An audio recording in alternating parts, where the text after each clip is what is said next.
बच्चों, आज हम विभव मापी या पोटेंशियोमीटर के सिद्धांत को समझेंगे। हम ये समझेंगे सबसे पहले कि विभव मापी का कॉन्सेप्ट क्या है और इसका डायग्राम समझेंगे और फिर किसी भी सेल का ईएमएफ कैसे मेजर करते हैं ये समझेंगे। सबसे पहले हम कॉन्सेप्ट देखते हैं। इसमें देखो, माना कि दो सेल लगे हुए हैं जिनके प्लस पॉइंट एक ही साइड है, ठीक है, और माइनस एक साइड है। ये गैल्वेनोमीटर लगा हुआ है। तो यदि इस सेल से धारा इस दिशा में जा रही है तो इस सेल से इस दिशा में जाएगी, मतलब दोनों की धाराएं कैसी होंगी? विपरीत होंगी।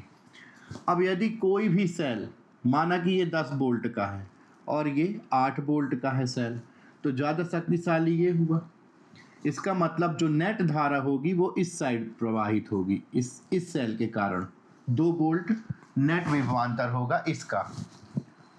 अब यदि इस सेल का भी ज़्यादा है और इस सेल का कम है तो धारा इस दिशा में प्रवाहित होगी।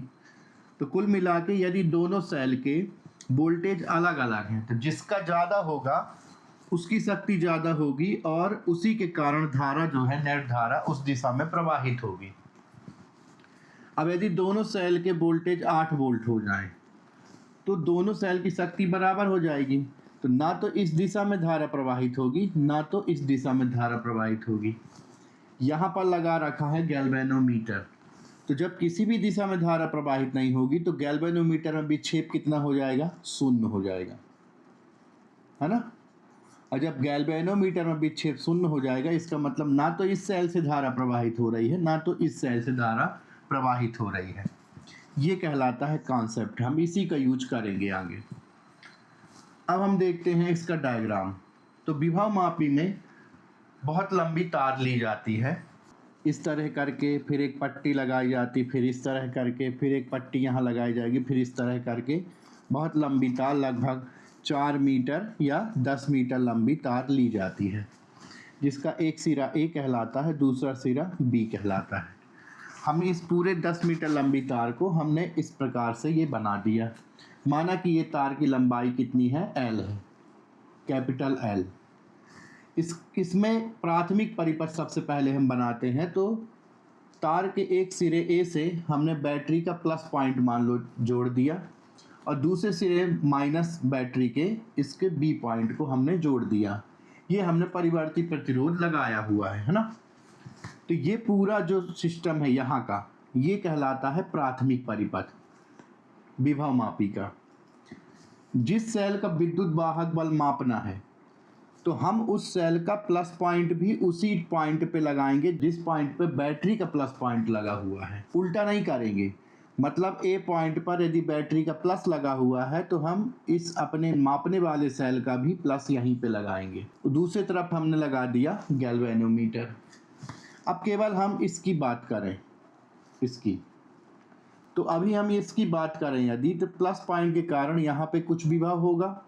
तो माना कि इस पूरे ए और बी के बिंदुओं के मध्य बैटरी बी के कारण विभवांतर कितना है? V। इसकी लंबाई कितनी है? L।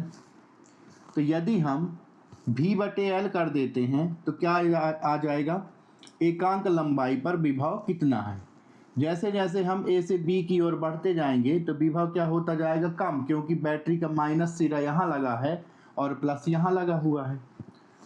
तो यदि हमको पता करना है कि इससे कुछ दूरी पर, मान लो L दूरी पर, कितना विभव में अंतर या कितना विभव पतन हो गया, तो एकांक लंबाई में कितना पतन हुआ? विभव प्रवणता के बराबर हुआ, मतलब K के बराबर हुआ। तो मान लो यहाँ पर कोई एक पॉइंट ले लेते हैं D। तो A और D के मध्य विभवांतर कितना होगा? तो A और D के बीच की दूरी या लंबाई कितनी है? L। तो एकांक लंबाई में कितना विभव पतन होता है? K। तो L लंबाई में कितना होगा? K into L। यही क्या कहलाएगा? A और D के मध्य विभवांतर,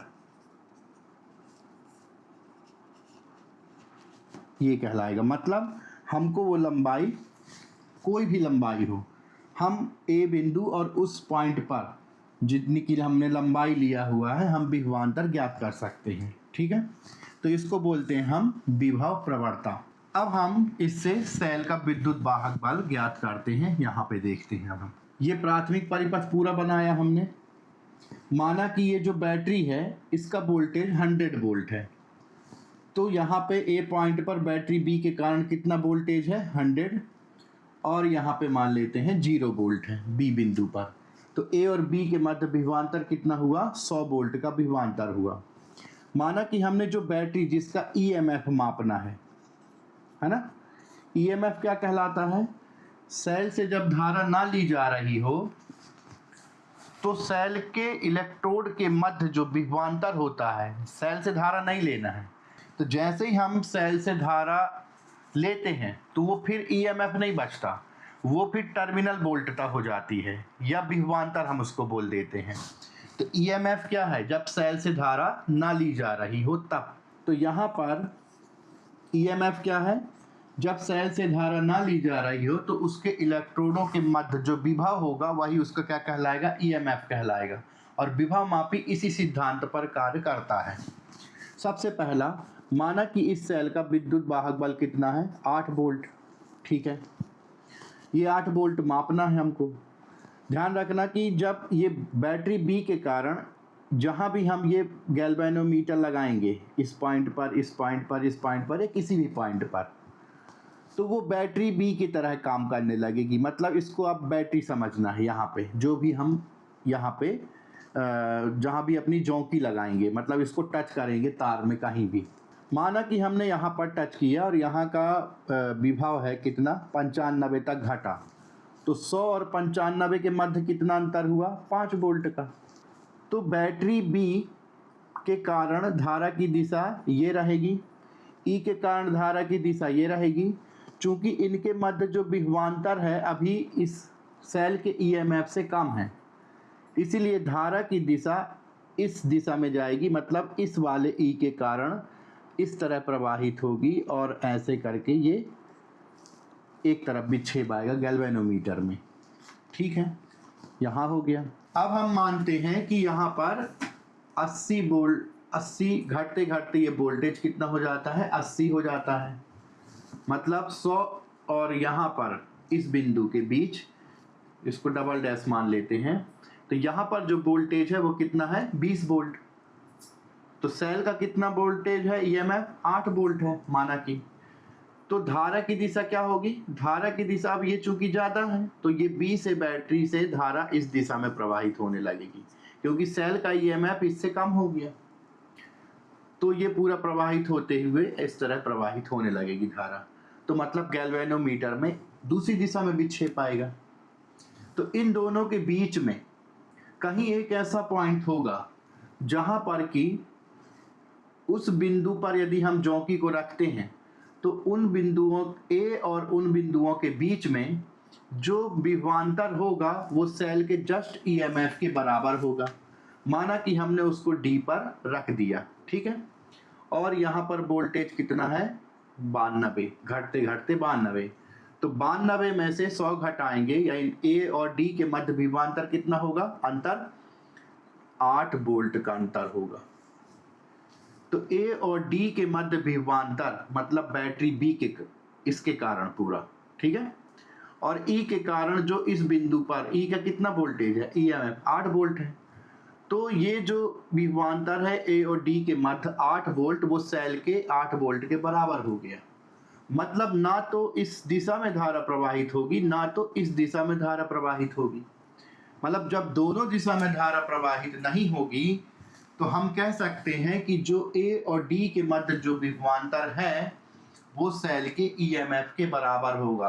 क्यों ईएमएफ के बराबर होगा, क्योंकि इस स्थिति में जब धारा ही प्रवाहित नहीं हो रही है तो सेल से धारा नहीं ली जा रही है। ध्यान रखना इस विधर में ये धारा प्रवाहित होती रहेगी, ये वाले में इधर वोल्टेज बना रहेगा।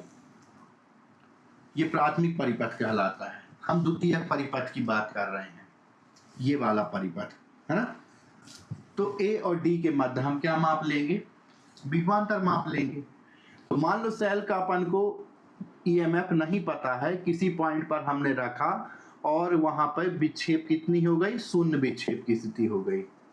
मतलब विभव मापी शून्य विक्षेप की स्थिति में सेल से धारा नहीं लेता है।